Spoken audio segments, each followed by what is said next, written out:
I'm so freaking disappointed. All right.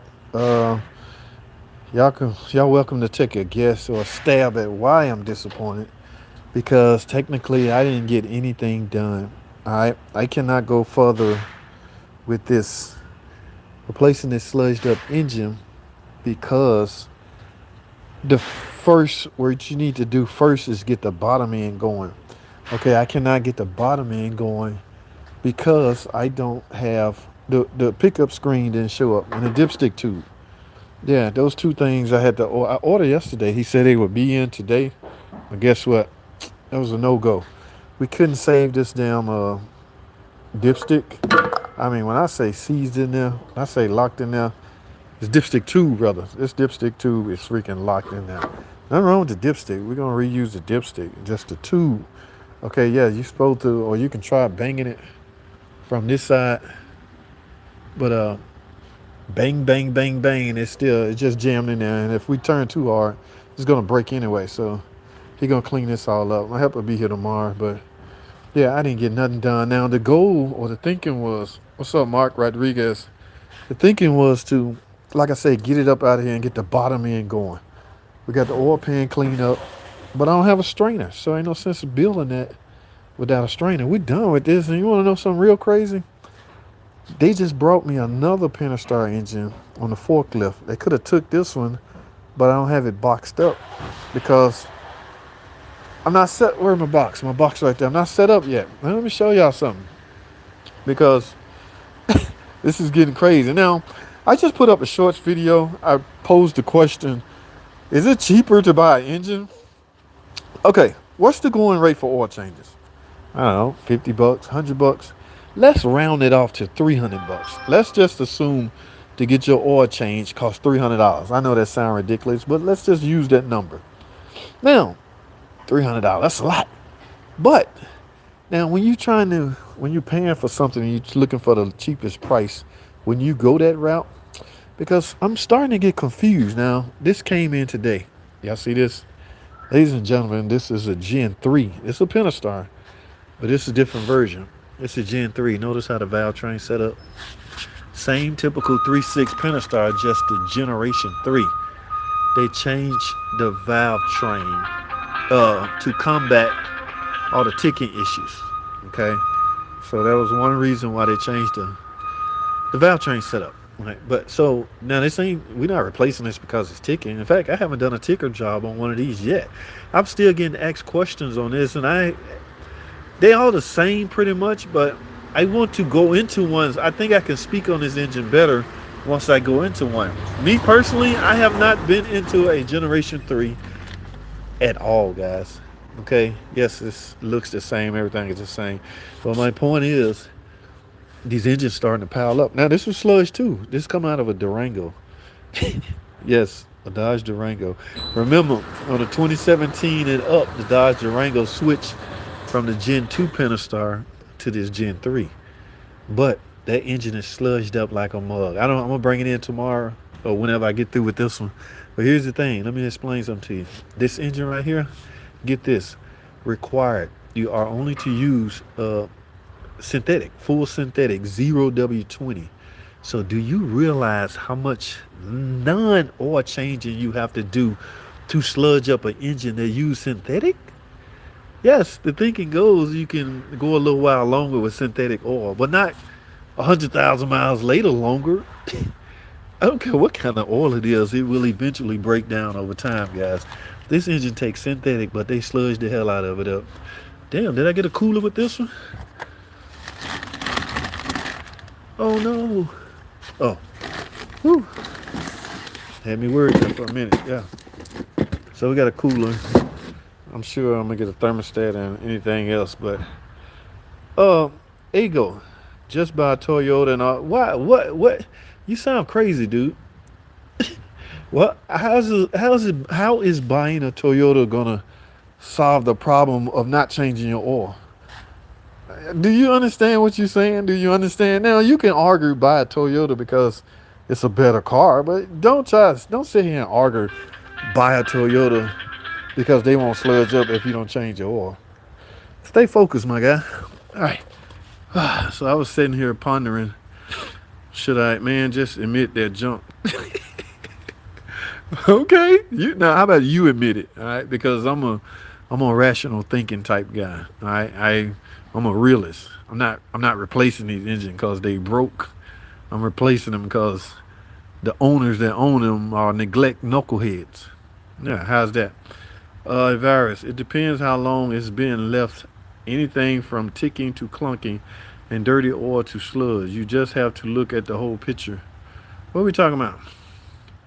Good job, my brother Mark Rodriguez. What's up? Please, can you go over how to check if an engine has been neglected from lack of oil change?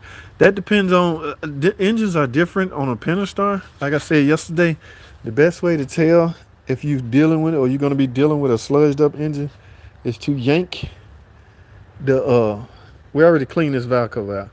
Yank the cam sensor out because there go my what you call, because this valve cover has a baffle.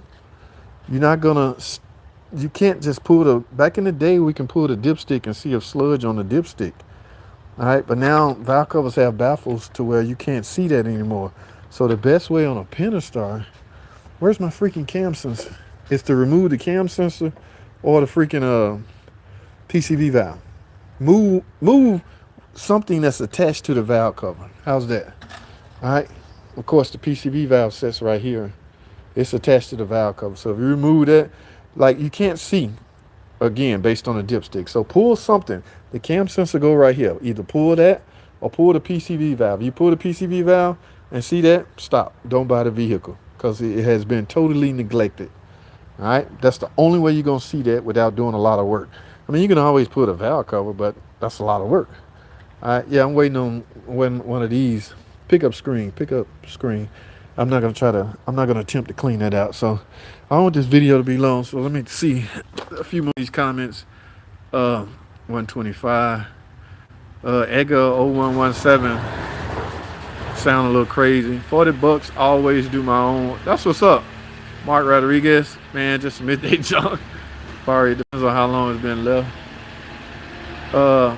Don't fight the physics. Do you understand? They are junk. What that mean? I don't know what that means. They're good engines. We have a Gen 3 in our fleet. That's what's up. I work 40 hours a week, but my neighbors don't work and live 2 times better quality. We need to fix this problem. USA workers are broke. Golly. What's up, Shawnee? How you doing? Show me a Chrysler Pacifica, and that's not one in the shop, Shawnee. I'm sorry. I got you, though. Some of our models are on recall. Okay. I thought the Gen 3 been out. Gen 3 showed up in the 2017 Chrysler Pacifica, what Shawnee owned, and the 2017 Grand Cherokee and Durango. So yeah. Why bother working? Okay. I don't know about you, but I like to do stuff. I like what I do. Oh my, that's damn. What happened? Oh my, that's nasty, bro. Swamp Donkey, what's up, man? What's the wait time on the engine swap? It's a 2-day job. I gotta help dealing with a helper, but we gotta, like, I didn't know this. Here's the thing: I didn't factor in cleaning because I didn't know it was this bad.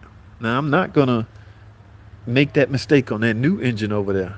All right, so I'm gonna resubmit my estimate, and I don't know. I'm gonna need 2 or 3 more hours to, you know what I'm saying? That's why you need to do pre-estimates, guys. So you can pretty much get your estimate right by doing a pre-tear down. All right, have a 3.6 misfire in cylinder 2. Took it to the shop. It was leaking coolant. Got the head done over and still have the same issues. Wow. Took it. What I mean, you got what done to the head? Was the head your problem? That's what I'm saying. There's a lot of things that can cause a misfire. Now I'm sure y'all check the basics: plugs, plug wire, injector. But yeah, there's a gazillion. There's stupid things like the cat converter can cause a cylinder 2 misfire. All right, that car. I'm sorry, it wasn't properly diagnosed. You still have the same, and they redid the head. What do you mean by redid the head? If in cylinder 2, And you left out the year of the vehicle, so I don't know if it's okay. There you go, 2018. That's a Gen 3. The 2018 Durango has a Gen 3. All right, that's why it's risky, man.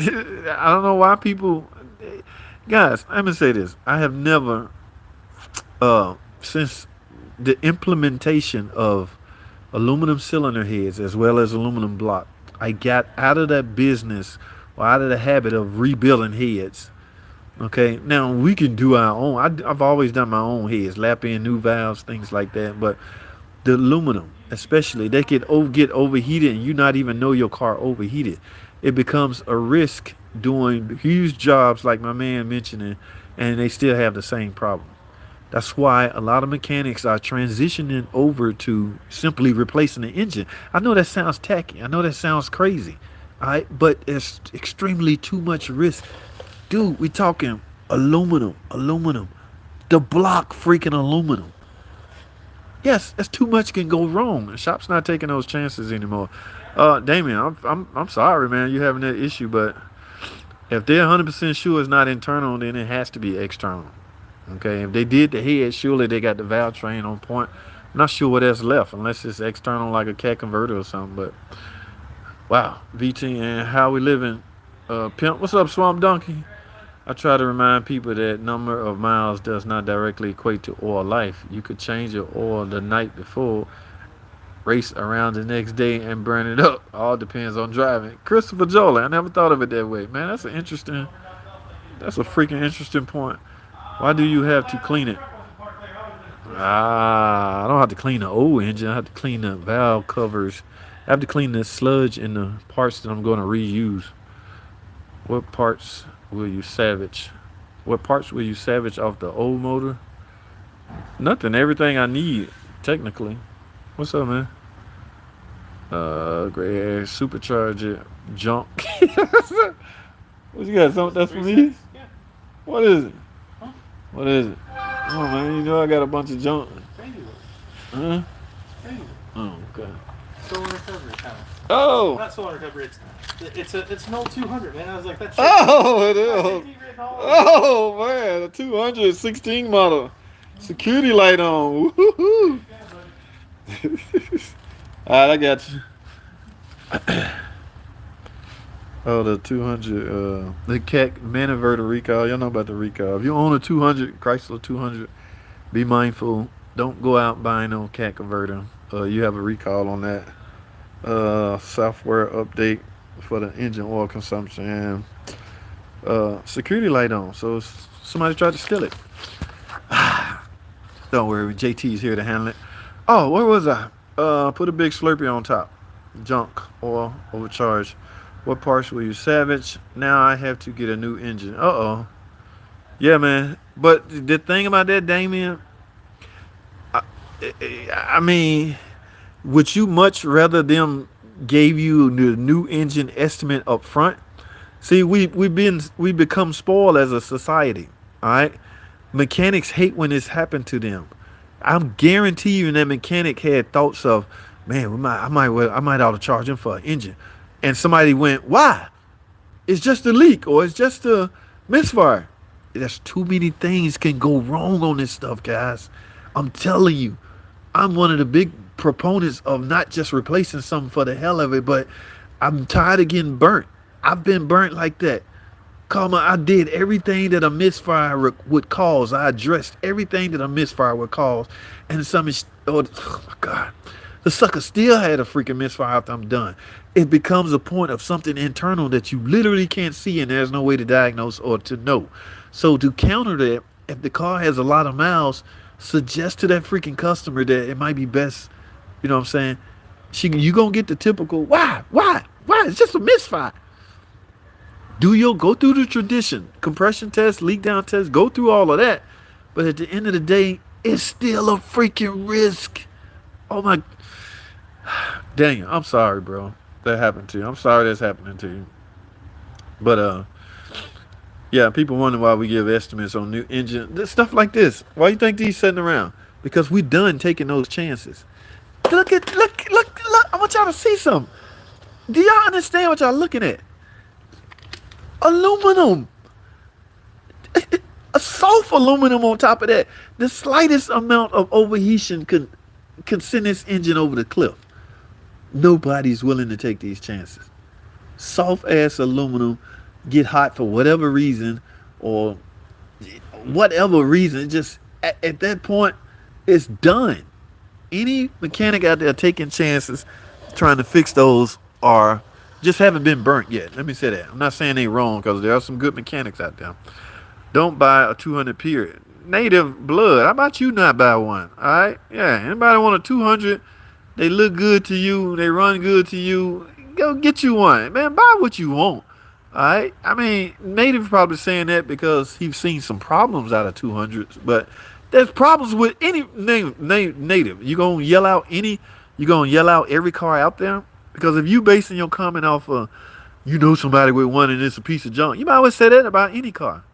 Look, we only got loan. We don't have loan down here on Earth. So get what you want and be happy with it. Problems arise, just deal with the consequences. You know what I'm saying? But there's absolutely nothing wrong with a 200. My daughter got one. Okay. This one just happened to have a problem. What the? Every car out there gonna eventually will clean your engine. Kerosene will clean your. I'm not interested in cleaning it. I'm not. Who's talking that? Who's saying that? I'm not interested in trying to clean this. I have no. No, I don't give a damn, man. Now, if you having to come up with a solution of cleaning your sludge, you should be ashamed of yourself from the get go. That just simply means you hadn't been changing your oil. If you're now faced with trying to figure out how to clean your engine from a sludge buildup, shame on you because you typically wasn't. And I'm sorry, this is one of the only ways. Somebody was in the comment section the other day. Not changing your oil don't cause that. Dude, what do you think caused this? I know a lady changed her oil all the time. Her engine still sludged up. Then something wrong with that car. Not even the engine. Something wrong with the whole damn car. I gotta go, man. My truck's been in the shop since June. Damn. I'm replacing cams and lifting rockers right now. The problem is timing. Overheating. I know. I said you caught that. Damn, you good, Hillbilly Bob. Hey, man. Slip of the tongue, bro. I misspeak sometime. I'm human. I just had a sock wank. Chevy Ruse. Chevy Ruse, okay. JPJD. Hello from, hey, what's up, Kevin, man? Way out there, and I know I'm going to jack this word up, this place up. Dirkston. Kevin, appreciate you. You could have been anywhere in the world. And you are anywhere in the world. But you tune in to the great JT, the car guy. I appreciate that, bro. Real talk. Thanks, Kevin, for stopping by, man. It's not the body, it's the engine. But they do, though. I watch your videos and put it back together, but the timing is off. Does it have to be in the neutral position? What are we talking about, Native? I got to end this stream, so catch me on one of the videos in the comment section. Yeah, I gotta end this stream. I gotta go up front. He just gave me 200. I gotta check out right quick. No warranty cover. No, absolutely not. Love you, bro. That's what's up. Avatinja Lives. Appreciate you tuning in. So you robbing your customer, not telling them. You robbing your wait. What was that? So you robbing your customer, not telling them a fix. What are we talking about, Brown Pryor? What are we talking about? All right, but I don't know what you're talking about. Or do I need a new cam sensor? No, I've never replaced a cam sensor. We gotta talk some more. Yeah, thanks, Native. Thank you, my brother. Have a good day. All right, bros. I gotta get out of here. I'm out. Thanks for tuning in.